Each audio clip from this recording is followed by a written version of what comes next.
नमस्कार। झारखंड में इंटरव्यू की श्रृंखला लगातार चल रही है।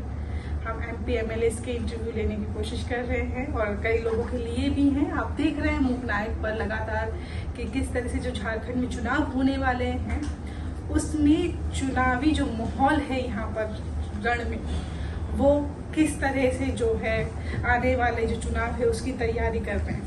इस श्रृंखला में आज हमारे साथ हैं संजीव सरदार, जो पोटका से विधायक हैं और ये पूर्वी सिंहभूम डिस्ट्रिक्ट में पड़ता है। तो पहले तो बहुत बहुत स्वागत करते हैं उनका मूक नायक पर। बहुत बहुत स्वागत है आपका। धन्यवाद मैडम आपको और मूक नायक जी को, जो नए समय आप थे लोग निकल के आए हैं और जो आपके माध्यम से हम जनता तक पहुँचने का काम। बहुत शुक्रिया। कई जगह मैंने आपके बारे में पढ़ा तो कुछ चीज़ें थोड़ी बहुत बिखरी हुई थी। बहुत सारी चीज़ें जो है एक साथ होनी चाहिए। तो हम चाहते हैं कि जो मूक नायक के जो ऑडियंस है उन लोगों को पता चले कि आखिर संजीव सरदार हैं कौन, क्या करते हैं, कहाँ से आए हैं, उनका बैकग्राउंड क्या रहा, जो एकदम पॉलिटिकल बैकग्राउंड रहा है या अचानक पॉलिटिक्स में आए हैं। तो थोड़ा सा हमारे ऑडियंस को बताइए अपने बारे में। देखिए, हम लोग सुदूरवर्ती ग्रामीण क्षेत्र पहाड़ की तले गांव से निकले हैं और आदिवासी परिवार से हैं। वो भी हमारे भूंज मुंडा जो आते हैं उस समाज से। और शुरुआत के समय अगर देखा जाए, इस झारखंड आंदोलनकारी जो आंदोलन हुआ है, तो झारखंड आंदोलन में हमारे वंशज के बड़े पिताजी के भाई लोग, बड़े भाई लोग, ये लोग रहे हैं आंदोलन में और आज इस दुनिया में नहीं है। और हमारा जो परिवार था, ये परिवार सब कोई अपने अपने पढ़ लिख के अपने अपने राज्य के और देश के कोई एक अहम स्थान पे योगदान दे के नौकरी चाकरी करने का काम कर रहे हैं। और हम भी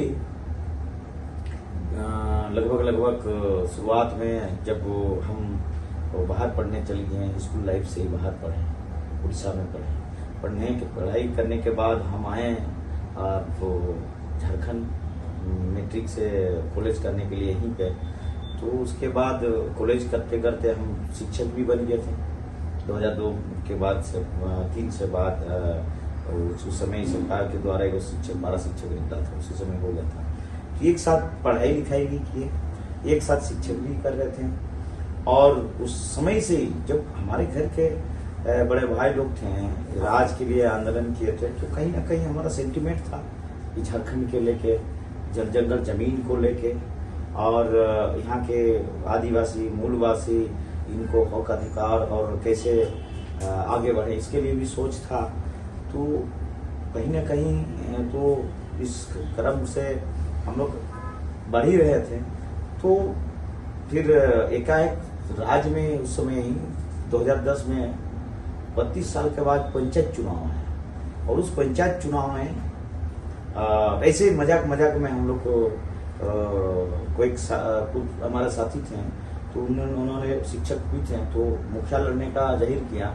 तो उसमें हमारे पोटका विधानसभा में जेमे में कोई उतने बड़े नेता नहीं थे, पूर्व विधायक थे, तो वो चुनाव हार जाने के बाद नहीं रहते थे। उसी समय हम लोग तैयारी कर रहे थे कि किनको हम लोग का अगला विधानसभा जो है 2014 का हम लोग तैयारी करवाएं।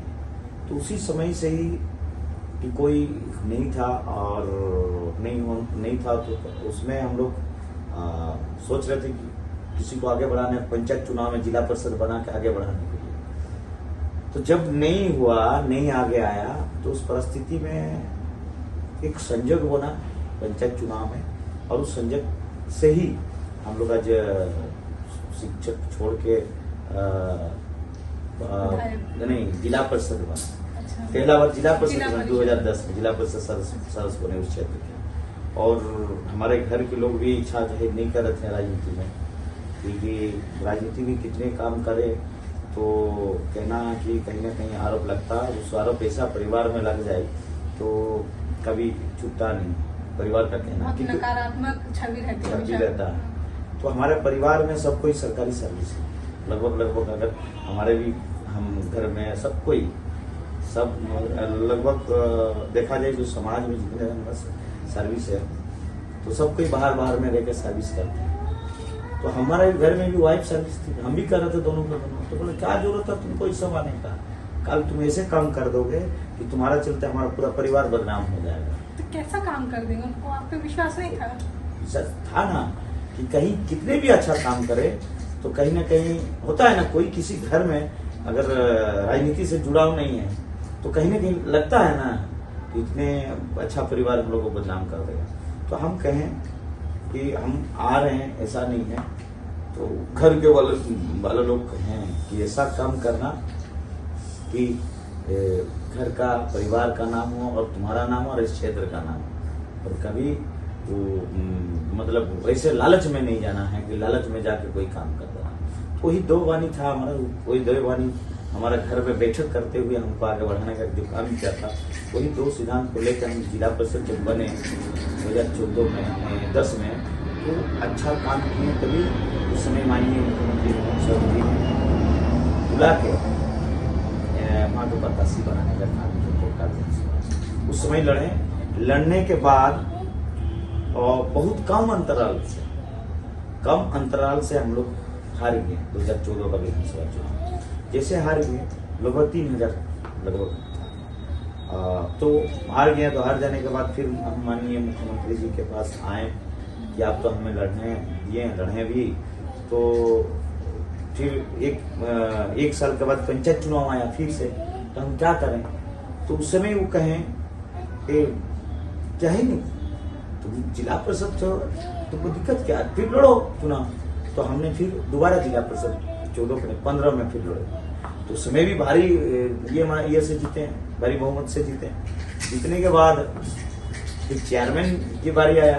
चेयरमैन के हमारा जेएमएम के अधिक से अधिक लोग जेएमएम के सदस्य बन के आए जिला परिषद। तो हम कहें उनको चेयरमैन बना दीजिए हमारे माननीय मुख्यमंत्री हेमंत सोरेन जी को।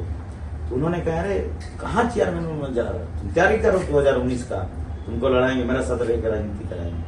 तो हमने ठीक है दादा, हम तैयारी कर रहे हैं। तो तैयारी किए, तैयारी करते रहे, तो दिन रात लोगों के बीच में रहे, उनको भावनाओं को समझने का काम किए, और कैसे उनको अगर सरकार और हम जीते तो कैसे कैसे योजना जरूरत है उनको समझने लगे। तो फिर 2019 में माननीय मुख्यमंत्री जी ने पुनः हमको वहाँ से प्रत्याशी बनाने का काम किए, और उस समय हम लोग फिर जनता का आशीर्वाद से प्रतिनिधित्व करने का मौका मिला। कोटका विधानसभा 2019 से रहा है इस घटना का।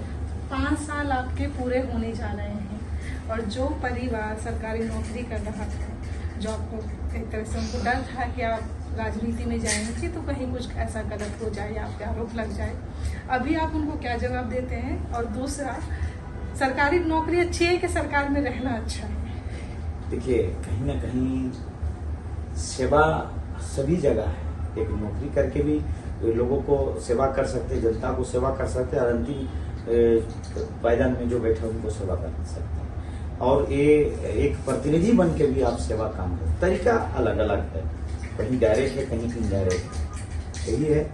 और जो अभी घर के लोग था कि उनका सोच जो था क्या करेगा नहीं करेगा, उन्हें सर्टिफाई कि चलिए हमारा घर का एक पहला जो आया राजनीति में, वास्तविक अभी वो लोग कहता है बहुत बढ़िया काम कर रहा। जो झारखंड बनने के बाद 24 साल आगे होने का जा रहा, और 24 साल में लगभग 19 साल हमारे विपक्ष लोग इस राज को चलाने का काम किया, और 19 साल में 15 साल हमारे विपक्ष के प्रतिनिधि विधायक किए हैं।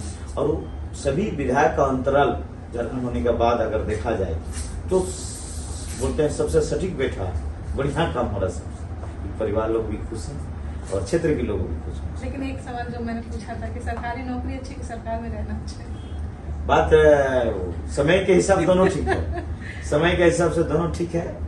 बात इसमें सरकारी नौकरी में जवाबदेही नहीं रहता है, और इसमें जवाबदेही रहता है प्रतिनिधि बनने की, और जिम्मेवारी भी बढ़ता है इसमें।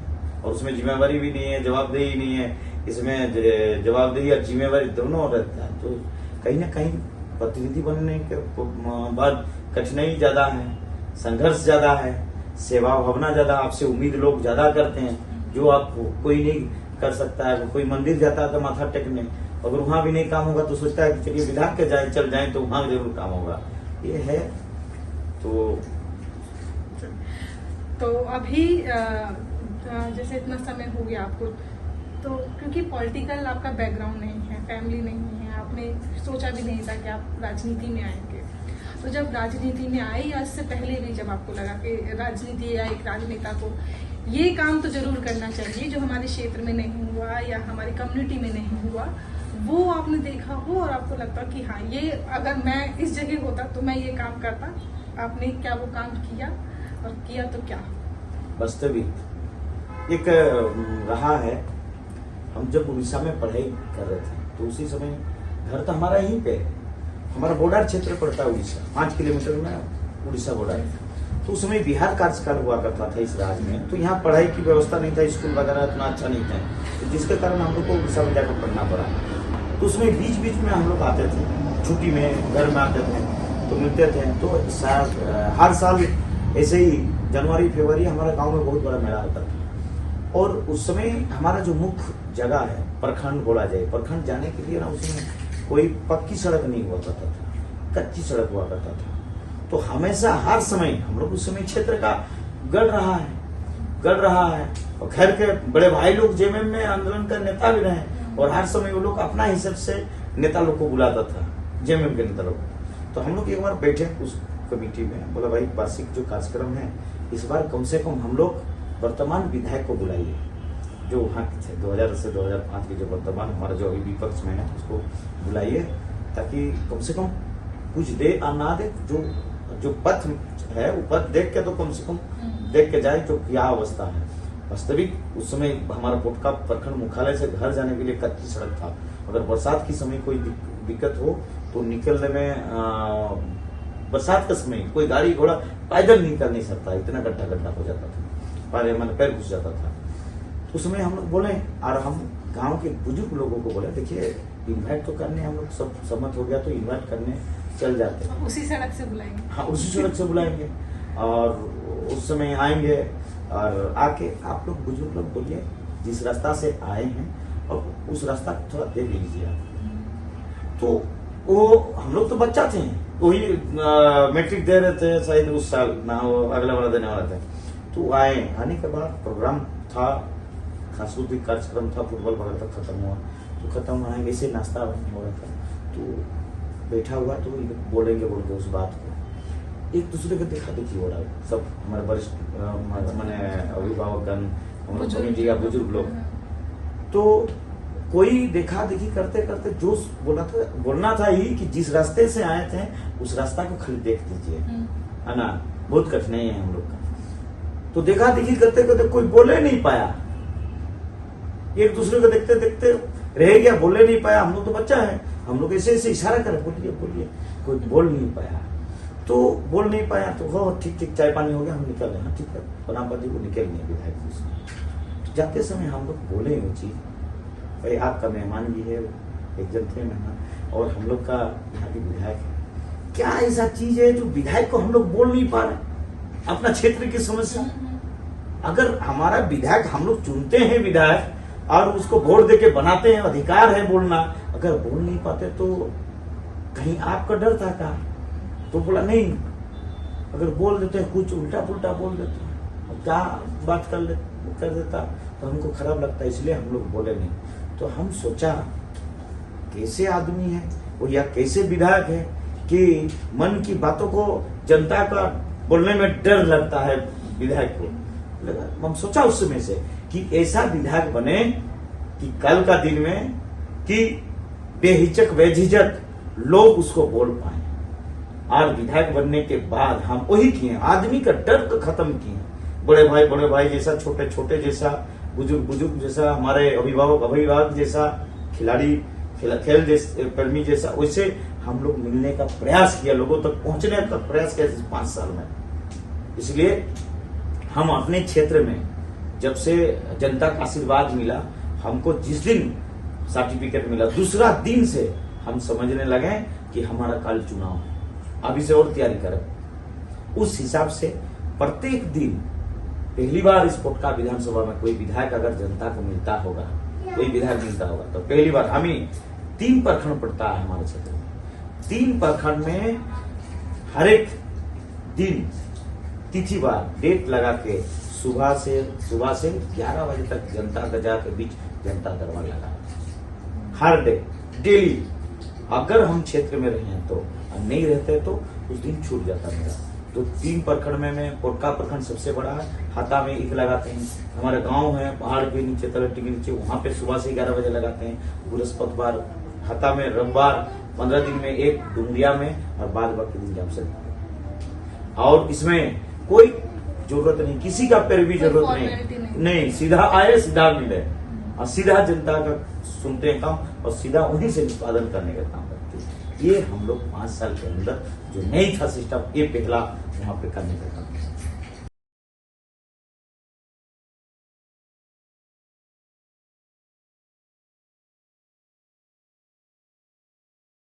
और एक चीज ये पूछना है कि जैसे जनता आपके पास आती है तो उनके क्या मुद्दे रहते हैं, उनकी क्या मांग होती है, क्या उम्मीद होती है कि जो है उनका विधायक ये शिकायत सुन ले, ये मांग पूरी करे? बहुत सा मुद्दा है, कभी घर का लड़ाई, जमीन का लड़ाई, घर का आपसी लड़ाई, और घर का लड़ाई, जमीन का लड़ाई, स्वास्थ्य संबंधित, कोई राशन कार्ड संबंधित, किसान कार्ड संबंधित, ग्रामीण इलेक्ट्रिक बिल, इलेक्ट्रिक विभाग से परेशान संबंधित, ब्लॉक से कोई संबंधित, थाना से कोई संबंधित, चाहे किसी गरीब का हो इलाज नहीं करवा पा रहा, कोई बेटी का शादी नहीं करवा पा रहा, कोई लोग आते हैं कि सांस्कृतिक कार्यक्रम करते हैं, कोई फुटबॉल का आयोजन करता है, कोई तरह का, मतलब समाज में जो हर दिन की गतिविधि रहता है सब समाज का, सब परिवार का, जो नहीं हो पाता है, वो नहीं सकते हैं लोग, वो सारा समस्या लेके बता सकते हैं।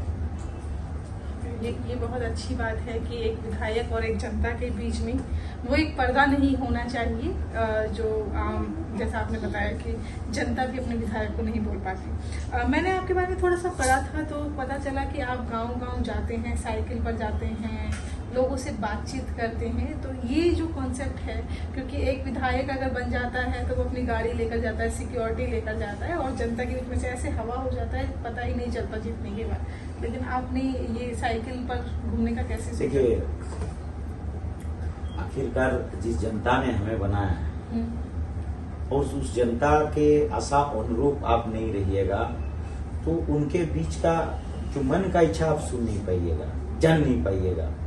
तो इसीलिए उनके बातों को सुनने के लिए, जानने के लिए और उसका डर को खत्म करने के लिए हमेशा अक्सर हम ग्रामीण क्षेत्र में जाते हैं, हमारा गांव के ऑफिस में जाते हैं तो हमारा 3-4 पंचायत में हम साइकिल से निकल जाते हैं क्षेत्र के लोगों को सुनने के लिए। उसके बाद अगर कहीं और दूर दराज होता है तो हम बाइक में निकल जाते हैं, ताकि बाइक में होने से क्या होता है, चारों ओर खुला रहता है और सब कोई देखता, देखिए विधायक जी पार कर रहा है, रुको रुको रुको बाबू रुको, ये साहस होता है जनता का। बाबू विधायक बाबू जा रहा, रुको रुको, भाई विधायक भाई जा रहा, संजीव बाबू जा रहा, रुको। ये तो उन लोग का जो ऊर्जा होता है ना रुकने के लिए, और उनका समस्या ऑटोमेटिकली उनका समस्या अपने आप आ जाता था। विधायक बाबू मेरा थोड़ा इला देख लीजिए, इला काम कर लीजिए, फलना जगह मेरा समस्या, ये अपने आप निकल जाता है। तो ये जानने का हम प्रयास करते हैं कि ताकि हमारा क्षेत्र ग्रामीण परिवेश क्षेत्र में आता है, पोटका, डुमरिया, और अधिकतर आदिवासी लोग रहते हैं, अबाली भरा लोग रहते हैं। लोग कहीं ना कहीं डर अभी भी है कि हम कौन कैसा विधायक बोलेंगे, सुनेगा नहीं सुनेगा, तो इस तरह का डर रहता है।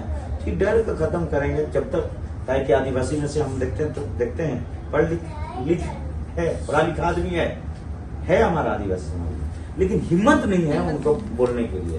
तो वो हिम्मत हम जुटाने का करते हैं उन लोग का, और हिम्मत जुटाओ और आगे बढ़ो। जिस आशा उम्मीद से लिया गया है उस आशा उम्मीद पूरा होगा तभी जाके यहाँ के लोग डर का खत्म करेंगे, हिम्मत जुटाएंगे, तभी जाके हो पाए।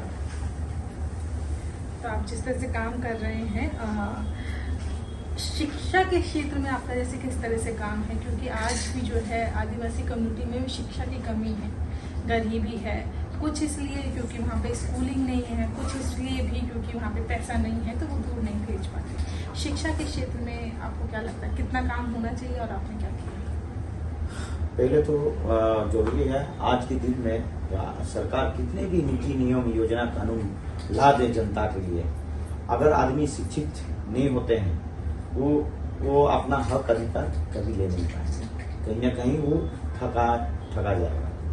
बहुत जरूरी है आज का दिन में इस राज्य के जनताओं को शिक्षा, आने वाला भविष्य को शिक्षा ग्रहण करने का, और इस शिक्षा क्षेत्र में हम लोग आने वाला पीढ़ी को हमारे कैसे बेहतर शिक्षा प्राप्त हो। पहला तो हम लोग इस कम अवधि में हमारे कम से कम 5 गो जो ऐसे विद्यालय था, मैट्रिक विद्यालय था, उसको +2 का दर्जा दिलाने का काम किया, मतलब 12th तक दर्जा दिलाने का काम किया। इस सरकार ने माननीय मुख्यमंत्री हेमंत सोरेन दिलाने का काम किया। और वहाँ पोटका प्रखंड के लोग या हमारे डुमरिया के लोग पहले हायर एजुकेशन के लिए, ग्रेजुएशन के लिए एक तो घाटशिला जाना पड़ता था और एक जामशेदपुर आना पड़ता था। तो इसलिए वहाँ के बच्चे, हमारे अधिकतर लोग घर के रोजी रोजगार के काम के साथ पढ़ाई लिखाई करते हैं, तो उनको कैसे हमारे क्षेत्र में ही डिग्री मिले, उसके लिए हम लोग माननीय मुख्यमंत्री जी के साथ वहाँ की बातों को रखते हुए माननीय मुख्यमंत्री जी ने पोटका में एक डिग्री कॉलेज देने का, ताकि यही उद्देश्य जो गांव की बच्चे, गरीब बच्चे हैं, जैसे कि माड़ भात मुढ़ी खा के कम से कम वहीं अपना क्षेत्र में पढ़ाई लिखाई आगे करें। ये क्षेत्र में रहा है और आने वाला दिन में और थोड़ा जागरूक करने की जरूरत है। और ये शायद पोटका में पहला डिग्री स्कूल था, जो डिग्री कॉलेज था, जो क्या कहते हैं, आजादी के बाद पहली बार खुला। आजादी के बाद पहली बार एक डिग्री कॉलेज वहाँ पे हुआ है और अभी कंस्ट्रक्शन का काम चल रहा है। हमें लगता है कि बहुत जल्द उसमें पढ़ाई लिखाई भी चल रहा है। पहली आजादी के बाद आज पहली बार डिग्री कॉलेज खुला। ये बहुत अच्छा है। तो अभी चुनाव आने वाले हैं, बहुत समय नहीं रह गया है, आप जानते हैं 1-1.5 महीना रह गया है, तो लगभग आपका जो कार्यकाल है वो पूरा होने वाला है और अगर सरकार आई तो हो सकता है आपको नया कार्यकाल भी मिलेगा। तो क्या तैयारी है आपकी, क्योंकि चुनाव बस आने वाला है, तो अब आने वाली क्या तैयारियां हैं और आपको क्या लगता है अगर आपकी सरकार आई और आप फिर से विधायक बने तो अब आगे आप क्या काम करेंगे? देखिए, बात ये है पोटका विधानसभा के लिए हमने बेहतर जो भी हमारे पूर्व में सड़क बना था, उस सड़क को हम लोग चिन्हित करके सभी सड़क जो 5 साल पहले बना था, 10 साल पहले बना था, उस सड़क को हम लोग जीर्णोद्धार करने का काम किया, मतलब रिपेयरिंग। लगभग कोई सड़क टेंडर से खुल चुका है, काम चालू है, कोई टेंडर प्रक्रिया में है और लगभग 122-130 सड़क वैसे हैं। कुछ सड़क को जो अति आवश्यकता है टाउन को जोड़ने के लिए पथ निर्माण विभाग से जोड़ के हम लोग उसको देने का काम किए। डुमरिया प्रखंड की जरूरत था कि वहाँ पे रोड की स्थिति नहीं, टापू जी सब हमारा तो उसको उड़ीसा से जोड़ के जमशेदपुर के जोड़ के काम करने का काम किए। जमशेदपुर में प्रखंड अंतर्गत जो बागवाड़ा क्षेत्र में अधिकतर करंडी सुंदरनगर में जाम रहता था, उसको हम लोग रिंग रोड तक जोड़ने का भी काम किया। और हमारा क्षेत्र में वहाँ पे 2 धर्म स्थान था, देव स्थल, जो कि मुक्तेश्वर धाम हरिना और रंकनी मंदिर जादूगोड़ा। इसमें काफी संख्या हमारे बॉर्डर क्षेत्र रहने का कारण उड़ीसा बंगाल के लोग आते थे। तो आज झारखंड बनने का पहली बार भी माननीय मुख्यमंत्री जी ने पर्यटन स्थल का दर्जा देने का काम किए हैं और उसमें हरिना मंदिर को लगभग वहाँ के सौंदर्यीकरण करने के लिए लगभग 24 करोड़ रुपया भी दिए और रंकनी मंदिर में भी 19 से 20 करोड़ रुपया देने का काम किए। पर्यटन को बढ़ावा देने के साथ साथ रोड रास्ता के साथ साथ और हमारे वहाँ स्वास्थ्य व्यवस्था में और कैसे बेहतर हो उसके लिए दोनों हॉस्पिटल डुमरिया में पोटका भी देने का भी काम किया। 30 बेड का हॉस्पिटल नया भवन बनने का करने का काम कर रहा। वही है कि आने वाला दिन में हमारा प्रयास यही रहेगा कि स्वास्थ्य से संबंधित जो भी और मूलभूत स्वास्थ्य संबंधित कैसे लोगों तक लाभ पहुंचाया जा सके और साथ साथ एजुकेशन क्षेत्र में, शिक्षा क्षेत्र में बेहतर कैसे शिक्षित हमारा क्षेत्र के लोग कर पाए, ये 2 चीज में हमारा अगला ज़्यादा से ज़्यादा फोकस रहेगा, क्योंकि गरीब जनता है, स्वास्थ्य से अभाव के कारण मते भी हो जाता है, इलाज के कारण कहीं ये लोग कोई के जगह में उधारी लोन हो जाते हैं, शिक्षा के अभाव के कारण से योजना नीति नियम और उनका परिवार समाज आगे नहीं बढ़ पाता है। इस चीज में काम करने की जरूरत है, साथ ही साथ क्षेत्र में विकास भी करने की जरूरत है, जो कोटका क्षेत्र में। और हमने जो काम किया है आगे भी काम करेंगे और क्षेत्र को आगे बढ़ाने का काम करेंगे। अच्छा, एक चीज मैं आपसे जानना चाहूँगी कि जो आदिवासी एरिया होते हैं ज़्यादातर, जो इसमें बस्तर भी गई या यहाँ पे भी मैं कई जगह घूमी हूँ, तो जो मेन सड़क है, जो मेन सड़क को जोड़ते हैं वो जो रोड, वो बहुत अच्छे से बने होते हैं। तो इसका क्या कारण आपको लगता है कि क्या इधर माइनिंग होती है, इस वजह से जो मेन सड़कें हैं अच्छी बनी होती है, या कोई और कारण आपको लगता है? नहीं, वर्तमान समय में माइनिंग क्षेत्र बोल के नहीं, क्योंकि जो अंदर की जो कॉलोनीज होती है, अगर आप उनके रोड देखेंगे तो अच्छे नहीं होंगे। जैसे आपने बताया था कि बहुत इतने गड्ढे होते हैं कि आप स्कूल नहीं जा सकते या उसमें पैदल भी नहीं चल सकते, लेकिन जो मेन रोड है वो बहुत अच्छे बने होते हैं। इतने चिकने बने होते थे शायद दिल्ली के भी फेल हो जाए। नहीं, वास्तविक सही है। ये कुछ रूल्स होते हैं सरकार का भी, जो एक दूसरे जिला को, दूसरे राज्य को, कहीं हॉस्पिटल को, कॉलेज को जोड़ने के लिए पथ निर्माण विभाग से इसको काम को कराया जाता है। और अंदर वाला जो रोड बना है, ये बस्ती में, गली में या गांव में, ये पूर्व में उस समय केंद्र द्वारा बनाया गया था। अब केंद्र द्वारा बनाए जाने के कारण ही इसको मरम्मत नहीं हो पाया था। इस बार माननीय मुख्यमंत्री हेमंत सोरेन जी पूरे राज्य में 15,000 किलोमीटर रोड को मरम्मत करने का काम, जो आप कह रहे हैं, जो नहीं हो पाया, गड्ढा ढुड्ढा हो गया तो ध्यान ही नहीं दिया गया था पहले सरकार में। ये पहला सरकार है कि 5 साल 10 साल से जो भी सड़क बना है उसको मरम्मत या रिपेयर करने का काम किया जा रहा। और हमें लगता है कि जो इस पर प्रकलन बनाया जा रहा उस हिसाब से काम हो जाए तो हमें नहीं लगता कि 20 साल रोड टूटेंगे वो गाँव भर का रोड।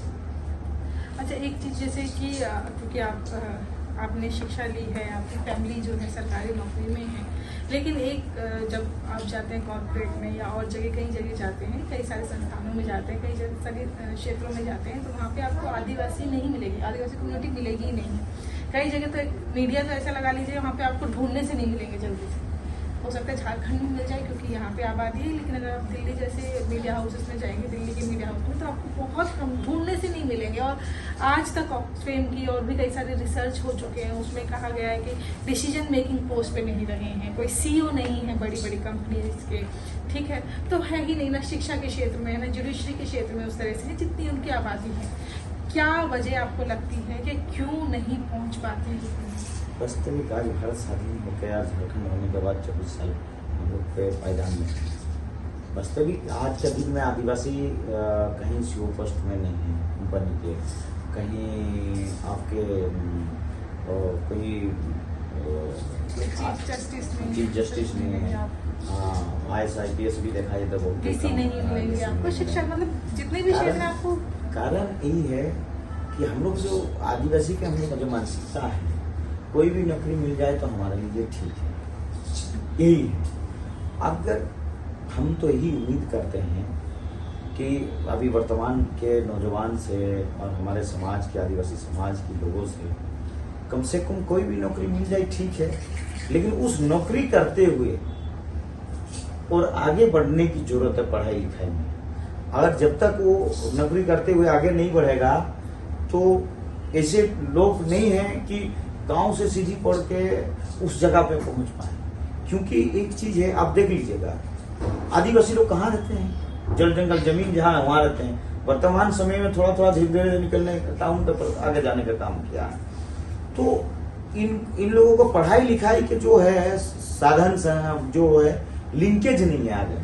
हम पढ़ेंगे तो कहाँ जज बनेंगे तो कहाँ से बने, मेरा कहाँ से तैयारी करें। लेकिन जैसे इंस्टीट्यूट, जैसे आरक्षण की वजह से इंस्टीट्यूट तक पहुंचते हैं, हाँ। ठीक है, कोई मीडिया के इंस्टीट्यूट पहुंच रहा है, किसी और इंस्टीट्यूट पहुंच रहा है, क्योंकि आरक्षण है तो वहाँ पे रिप्रेजेंटेशन भी है और वहाँ पे आरक्षण की वजह से वहाँ पे हो भी जाता है। लेकिन कोई भी, जैसे मैं हूँ, अगर मैं किसी संस्थान में जा रही हूँ, मैं पढ़ाई कर रही हूँ, तो मैं घर पे बैठने के लिए तो नहीं कर रही होंगी, मुझे भी चाहिए कि मैं आगे नौकरी करूँ, मैं भी अच्छी जगह काम करूँ, वो वहां तक नहीं पहुंच पाते। लेकिन जब एनसीआरबी का डेटा आप देखते हैं तो दलित हैं, आदिवासी हैं, मुस्लिम हैं, अपनी जनसंख्या के रेशियो से ज्यादा वो जेलों में बंद होते हैं, जबकि उनके जो जुर्म है आज तक साबित भी नहीं हुए हैं। तो इसकी वजह जानना चाहती हूँ। वजह यही है कि हमारा पहले लोगों का एक तो हिम्मत नहीं करने का, कुछ डिस्क्रिमिनेशन, बस। और दूसरी बात है कि हम लोग अभी तक उतना दूर तक सोच नहीं पाए, और ये सोच को आगे लाने की जरूरत है।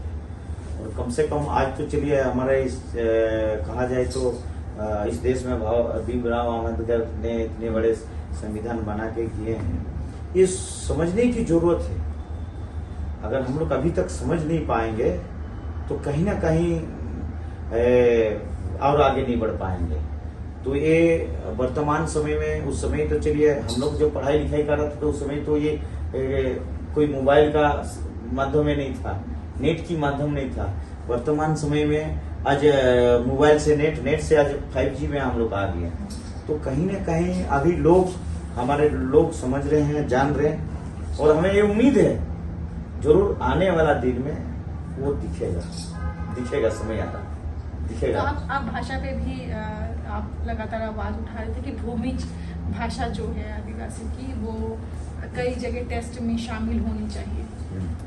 हाँ, ये विगत कुछ साल पहले भूमिज भाषा को दर्जा दिया गया। भूमिज भाषा के बारे में बताइए, क्योंकि जो आदिवासियत को नहीं समझते हैं उनको नहीं पता कि आदिवासी में भी कई तरह की भाषा बोली जाती है। आदिवासी में देखिए, सभी आदिवासी में हर धर्म का भाषा वो है, और जो हमारे भूमि में भी है हमारा भाषा भी है। और ये भाषा को 2018 में ही द्वितीय राजभाषा इस राज्य में दर्जा देने का भी काम किया गया था। और हम लोग भूमि भाषा झारखंड के लगभग कोल्हान में अधिकतर लोग बोला जाता है भूमि भाषा। और ये कहीं ना कहीं देखिए, कोई आदिवासी को अगर उसको सुरक्षित हम लोग रखेंगे तो उसमें अपना संस्कृति, परंपरा और भाषा रहेगा, तभी जाकर सुरक्षित रख पाएंगे। और नहीं तो आने वाला दिन में वो अपना आदिवासियत का ही खो देगा।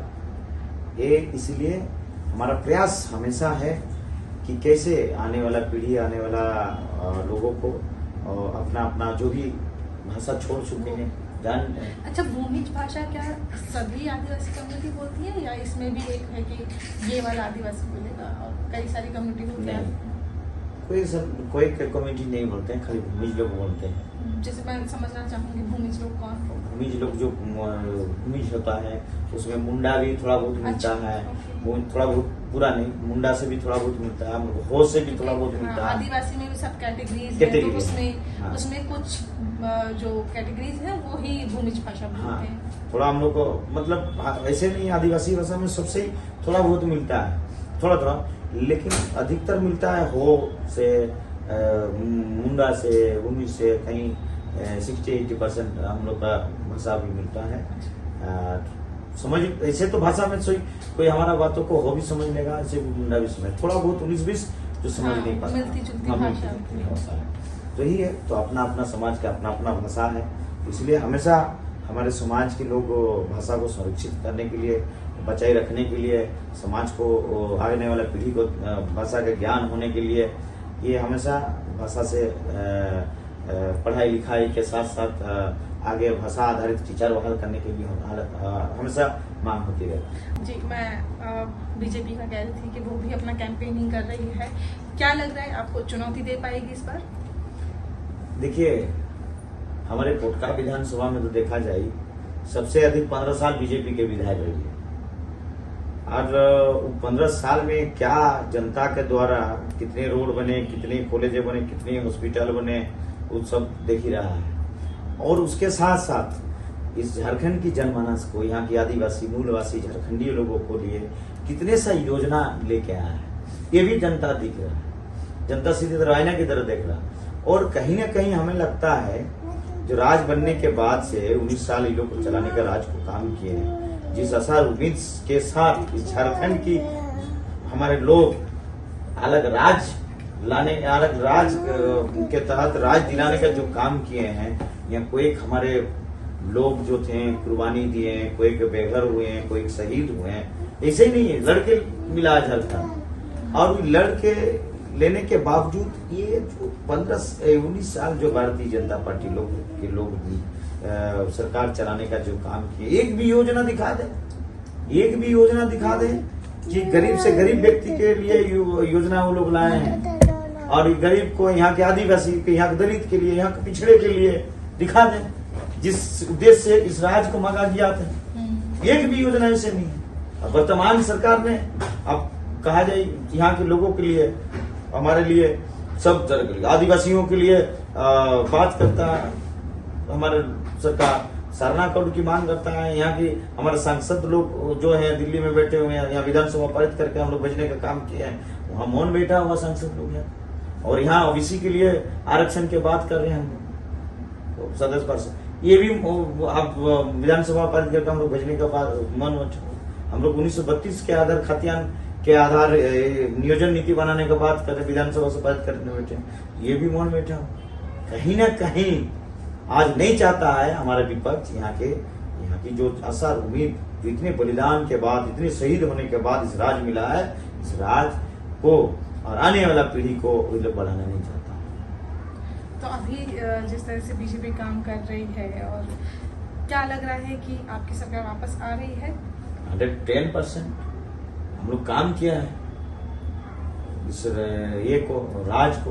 राज में काम किए हैं हम लोग, हर क्षेत्र में काम किए हैं। माननीय मुख्यमंत्री हमारे हेमंत सोरेन जी, हम तो कह रहे हैं कि इस 5 साल एक सरकार की कार्यकाल होता है, इस 5 साल में एकाएक अचानक आपको कोविड का लॉकडाउन का घोषणा कराया जाता है, और उसमें 1-2 साल लॉकडाउन में रहा है। खाली केंद्र सरकार द्वारा थाली बजाने का कहा गया, मोमबत्ती जलाने का कहा गया कि कोविड भाग जाए, और उसके बाद भी उस लॉकडाउन माननीय मुख्यमंत्री जी ने हमारे यहाँ कैसे कोरोना बीमारी से और भूख से कोई नहीं मरे, बाहर जो मजदूर है कैसे आए, उनको लाने का काम किया।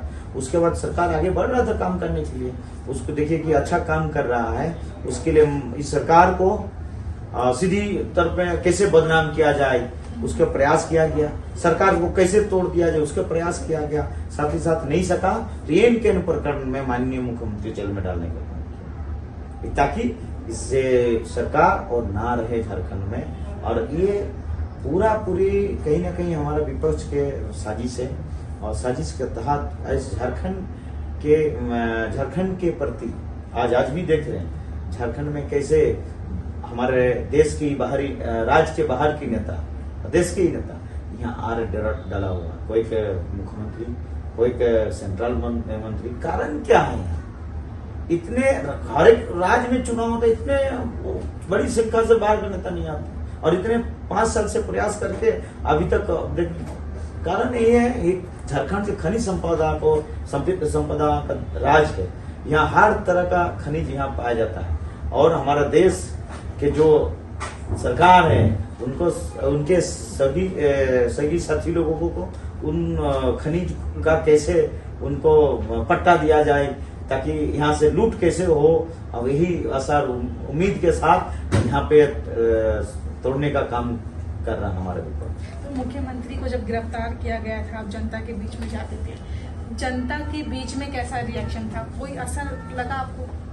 तो असर ये देखने का लायक था कि जब चुनाव हुआ सरकार को, भारत की इतिहास में पहली बार कोई मुख्यमंत्री को जेल में डाला गया, तो इस झारखंड के मुख्यमंत्री माननीय मुख्यमंत्री जी को, और वो भी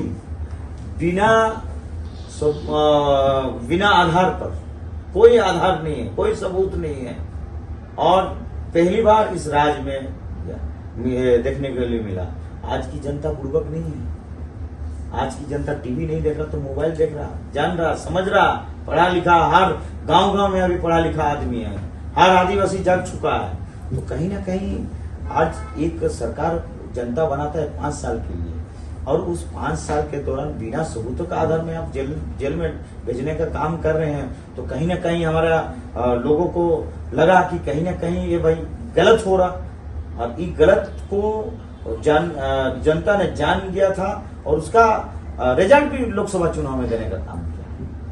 तो अभी आने वाले चुनाव में भी जो है इसका रिजल्ट दिखेगा। जरूर आने वाला चुनाव में देख लीजिए, कोई अगर आने वाला चुनाव में पहली बार 2024 का साल होने जा रहा है, इस 24 में अगर किसी ने हमारे गरीब के लिए कहा है, कोई किसान के लिए योजना लाया है, कोई महिलाओं को सम्मान दिया है, कोई युवाओं को सम्मान दिया है, और कोई बुजुर्ग को सम्मान दिया है, तो हेमंत सोरेन इस गठबंधन सरकार ने दिया है।